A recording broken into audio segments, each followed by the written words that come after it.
আচ্ছা দেখেন আমরা এখানে একটা বাটন রাখছিলাম, বাটন ক্লিকে চেঞ্জ করছিলাম যদি মনে থাকে।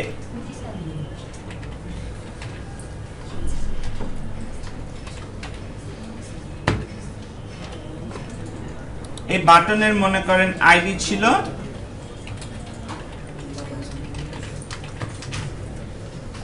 চেঞ্জ টেক্সট, এখানে লেখা ছিল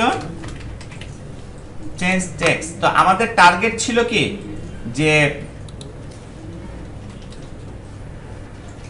আমাদের টার্গেট ছিল এই বাটনটা প্রথমে হুক করতে হবে, তাহলে বিটিএন চেঞ্জ টেক্সট এই বাটন হুক করে বলতে হতো এটার মধ্যে অ্যাড ইভেন্ট লিসেনার, মনে আছে? কিন্তু অ্যাড ইভেন্ট লিসেনার না করে বললাম বাইন্ড করো, কাকে বাইন্ড করো? ক্লিক। বাইন্ড করলে কি করব আমি এই ফাংশনের মধ্যে সেটা বলে দিচ্ছি যে বাইন্ডের ক্লিক করলে তুমি এই কাজটা করবা। কোন কাজ? এই কাজটা করবা। সো দেখা যাচ্ছে যে আমার আগে কয় লাইন ছিল কোড আর এখন কয় লাইন হচ্ছে? যত বেশি কাজ হবে তত লাইনের সংখ্যাকে ই করা যাবে, তাই না? তাহলে মনে করেন যে আপনি একটু আগে চিন্তা করছিলেন যে ওই যে মনে করেন আপনি চান যে ওকে এটার কালারটা রেড করে দিব ধরেন, আপনি খালি বলে দেন সিএসএস। সিএসএস কি? কালার কি করতে চান? রেড করতে চান।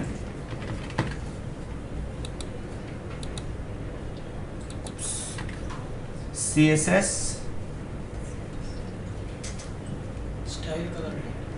এক সেকেন্ড, এটা হলো অ্যাকচুয়ালি আমরা বলি এটা হলো একটা সেটার ফাংশন। সেটার ফাংশনের পরে হবে না, সেটার ফাংশন প্রয়োজনে আপনি শেষ, সেটার ফাংশন সবসময় শেষে বসাতে হবে। জাস্ট সিকোয়েন্সটা সবসময় অ্যাকচুয়ালি গুরুত্ব। রেড হয়েছে? আচ্ছা আপনি চিন্তা করলেন সিএসএস একবার একটা রেড করলাম, তার সাথে সিএসএস দিয়ে আরেকটা কাজ করি আমরা, বর্ডার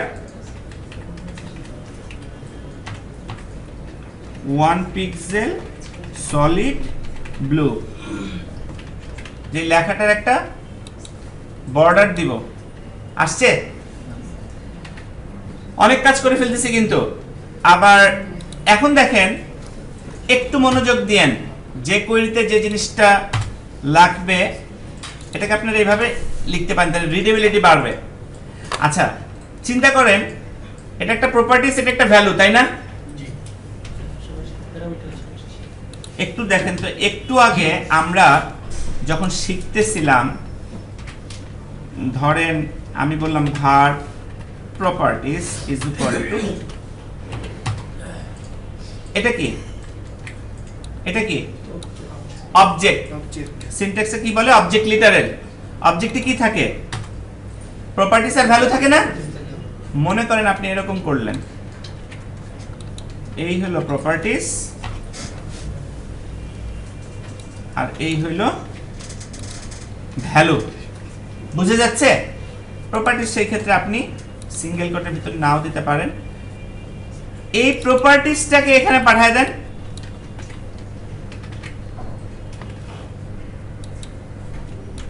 একই কাজ হচ্ছে। তাহলে দেখেন তো এই প্রপার্টিজটাকেও যদি এখানে সেট করি,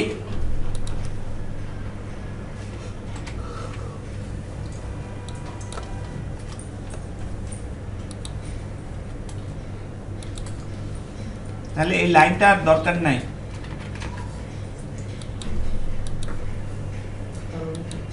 কিছু একটা ভুলে গেছে।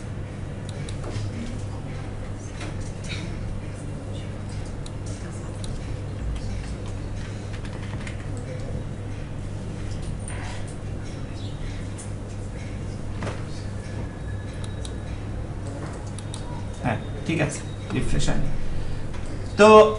এই যে অবজেক্ট পাঠিয়ে দিলাম, কিন্তু যে কোয়েরিতে দেখবেন এরকম প্রচুর অবজেক্ট পাঠানো আছে, এবং পাঠানো আছে কিরকম করে, এই অবজেক্টটাকে জাস্ট এখানে এইভাবে লেখা আছে।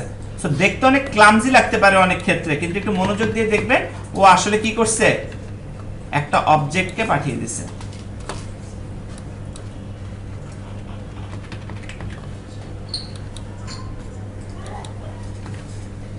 তাহলে আগের কাজটাই আমরা যেটা কোড জাভাস্ক্রিপ্টে করছি সেটা কুইকলি ছোট করে আমি একটু jQuery-তে দেখলাম, আমরা বুঝলাম যে ছোট ছোট অনেক ফাংশনস আছে যেটা দিয়ে কুইকলি আমরা কাজগুলোকে করতে পারবো। তো আমরা এখন চাই এই যে বাটনটা আছে এই বাটনে ক্লিক করলে মনে করেন অন্য একটা সাইট,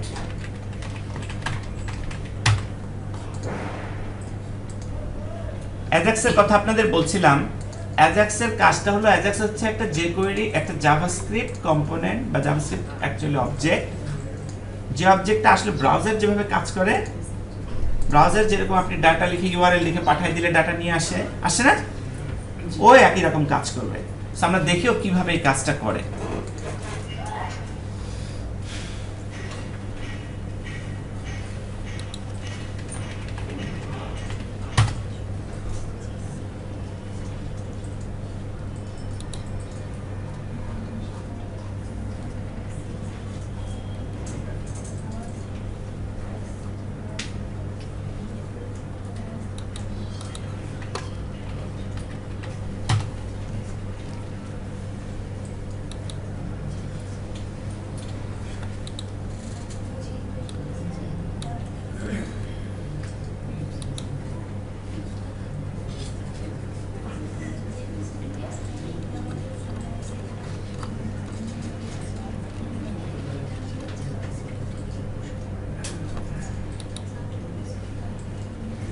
দেখেন এটা একটা আলাদা ওয়েবসাইট, তাই না? যে ওয়েবসাইটের মধ্যে কতগুলো কি আছে, কান্ট্রি কোড আছে না? দেখেন তো ডাটাটা কিভাবে সেভ করা আছে বলেন তো আমাকে,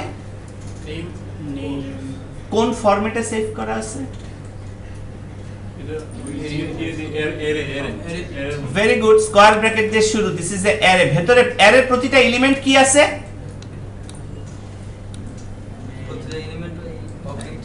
অবজেক্ট। ভেরি গুড, কারণ সেকেন্ড ব্র্যাকেটের ভিতর আছে, তার মানে এটা এমন একটা অ্যারে যে অ্যারেতে কতগুলো অবজেক্ট আছে, যে অবজেক্টের প্রপার্টিস একটা নেম একটা কোড।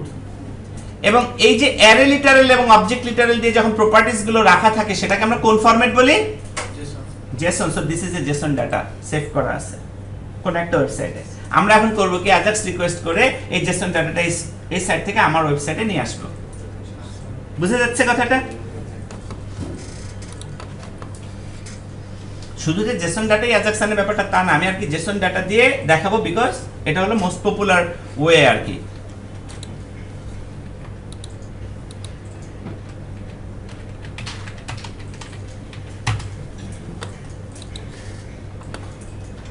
কপি পেস্ট ঠিক মতো পারবে কিনা দেখেন, তাহলেই হয়ে গেল। এই দেখেন আমি jQuery অ্যাজাক্সে যাচ্ছি, অ্যাজাক্সের একটা এক্সাম্পল খুঁজে বার করি।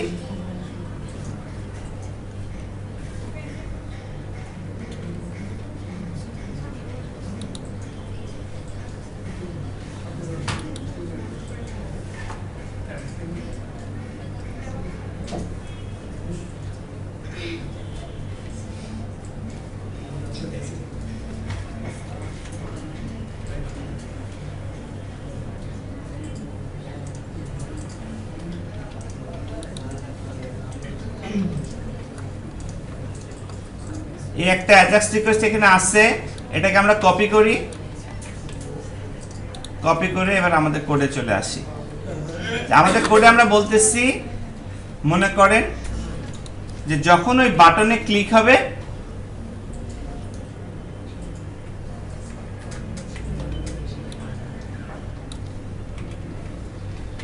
তখন সে এই অ্যাজাক্স রিকোয়েস্টটা কি করবে? যখন বাটনে ক্লিক হবে, বাটন চেঞ্জে ক্লিক হবে, তখনই অ্যাজাক্স রিকোয়েস্ট স্টার্ট করবে। তো অ্যাজাক্স রিকোয়েস্ট আমি যেহেতু বললাম যে বেসিক্যালি অ্যাজাক্স রিকোয়েস্টটা কি, ওই একটা ইউআরএল এ গিয়ে হিট করবে। আমাদের ইউআরএলটা কোনটা, কোথা থেকে ডাটা চাই আমরা? এখান থেকে চাই না? ইউআরএলটা কপি করি, কপি করে এখানে বসাই দেই ইউআরএল এর মধ্যে। আমি ওটা বললাম তুমি এই ইউআরএল এ যাও। আমার এখানে কনটেক্সট বলার দরকার নাই, আমরা এখানে যেটা বলে দিব সেটা হচ্ছে যে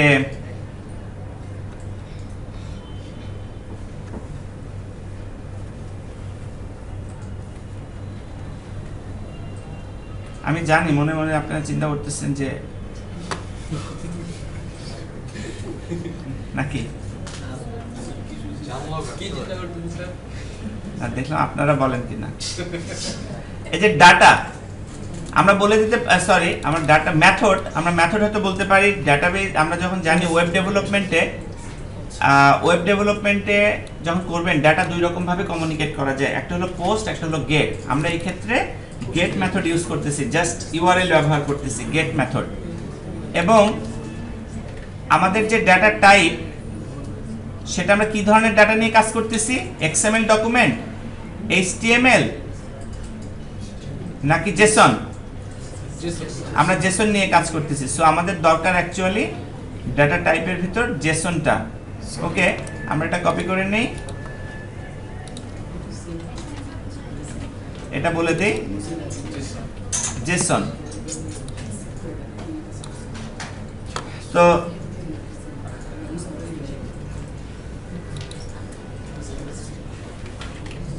দেখি আমরা এখানে অ্যালার্ট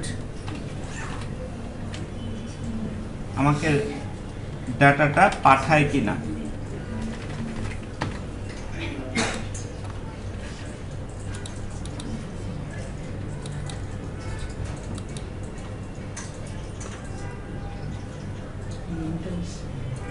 হ্যাঁ, রিকোয়েস্ট পাঠাইছে, রেসপন্সে কি আসছে?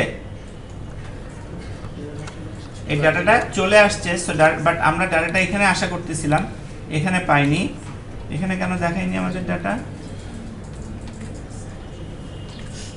রেসপন্স ডাটা সে পাঠাইছে, বাট রেসপন্স ডাটাটা আমরা আমাদের অ্যালার্টে পাচ্ছি না কেন?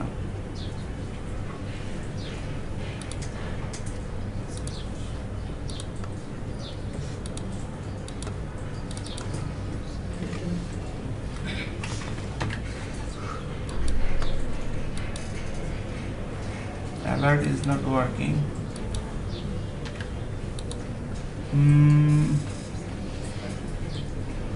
Done function. আচ্ছা, ডানে এটা আসা উচিত।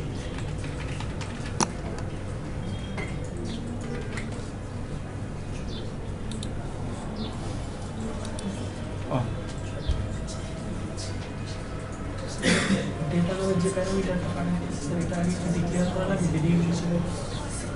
না না, ওটা প্যারামিটার পাঠাচ্ছে মানে ও এটার মধ্যে ভরে দিবে।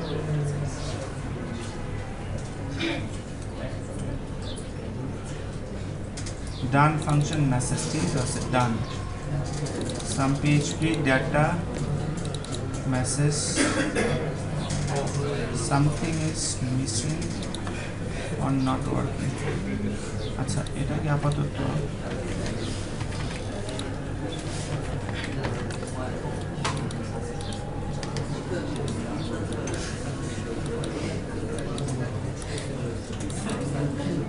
আচ্ছা, ওকে,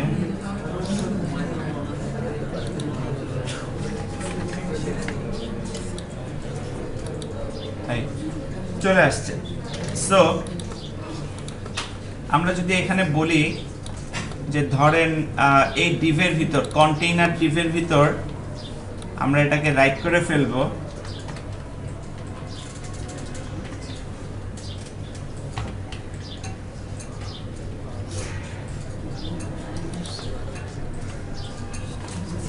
আচ্ছা, আমি একটু 5 মিনিট সময় বেশি নিই, আর নামাজটা আমরা এখানে যারা নামাজ পড়বো একসাথে জামাত পড়ে নিব, ঠিক আছে? ডলার কন্টেইনার ডট এইচটিএমএল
একজন ইউপিএস এর উপরে রাখো আর একজন নিচে রাখো।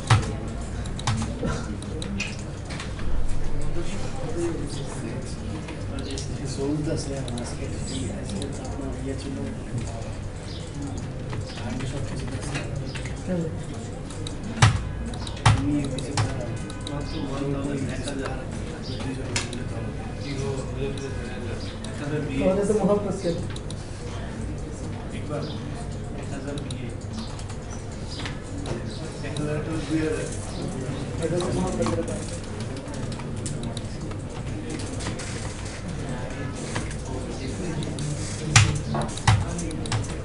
জাভাস্ক্রিপ্টে কাজ করার সময় অনেক সময় যদি খেয়াল করেন যে আপনার কোড ঠিক আছে অথচ হচ্ছে না একটু ক্যাশ ক্লিয়ার করে নেবেন, একটু বারবার রিফ্রেশ করে নেবেন, ঠিক আছে?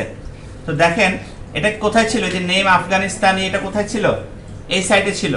এই সাইডের ডাটাটা আমি এখানে নিয়ে আসছি না, বা এরকম আমার ডাটা আমি আরেক সাইডে পাঠাতে পারবো, পোস্ট করতে পারবো, গেট করতে পারবো। গেট করি বা পোস্ট করি, আমরা কিন্তু আসলে কাজটা কিভাবে করলাম? অ্যাজাক্স রিকোয়েস্ট দিয়ে করলাম। অ্যাজাক্স আমি পুরো ওই অর্থে বুঝালাম না যে অ্যাসিনক্রোনাস জাভাস্ক্রিপ্ট এন্ড এক্সএমএল, আমি ওটাতে বুঝালাম না। আমি শুধু জাস্ট সিম্পল একটা জিনিস অ্যাজাক্সের বুঝালাম, যে অ্যাজাক্স দিয়ে বুঝবেন আপনি যে কোনো ডাটা নিয়ে আসতে পারবেন। আমরা এই মুহূর্তে শুধুমাত্র জেসন ফরম্যাটের ডাটাটা নিয়ে আসছি, রাইট? একটু আগে দেখছেন ডাটা টাইপ যদি বলা যায় এইচটিএমএল, আপনি এইচটিএমএল পেজও নিয়ে আসতে পারবেন। আপনি স্ক্রিপ্ট নিয়ে আসতে পারবেন। আপনি ওই যা দরকার আপনি আনতে পারবেন। কোড না অন্যের ডাটা নিয়ে এসে আপনার সাইটে ব্যবহার করতে পারবেন। এই কান্ট্রি লিস্ট আমি এখন আমার সাইটে ব্যবহার করতে পারবো। বুঝে গেছে বিষয়টা? তো ছোট্ট আরেকটা কাজ করতে চাইছিলাম, সেটা থাকুক তাহলে, কিন্তু মোটামুটি ভাবে একটা ওভারঅল মানে এটার পিছনে আপনাদের ইনপুট টাইম দিতে হতে পারে ডেডিকেটেড 1 মান্থ। আমি যা পড়ালাম এটা যদি আত্মস্থ করতে হয়, ডেডিকেটেড 1 মান্থ দিলে আপনি হয়তো এই নলেজটা অ্যাকচুয়ালি আত্মস্থ করতে পারবেন। বাট যে জায়গাগুলোতে আপনাকে দৌড়াদৌড়ি করতে হবে সেই জায়গাগুলো আপনাকে দেখাই দিলাম আর কি। So any questions? না হলে আমি অফ করি আজকের মতো।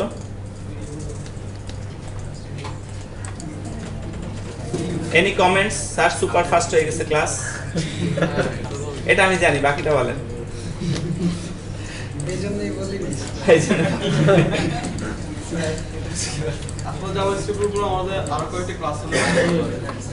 আসলে জাভাস্ক্রিপ্টের উপর আরো কয়েকটা ক্লাস নিলেও আপনার মনে হতো যে জাভাস্ক্রিপ্টের উপর আরো কয়েকটা ক্লাস দরকার ছিল, কারণ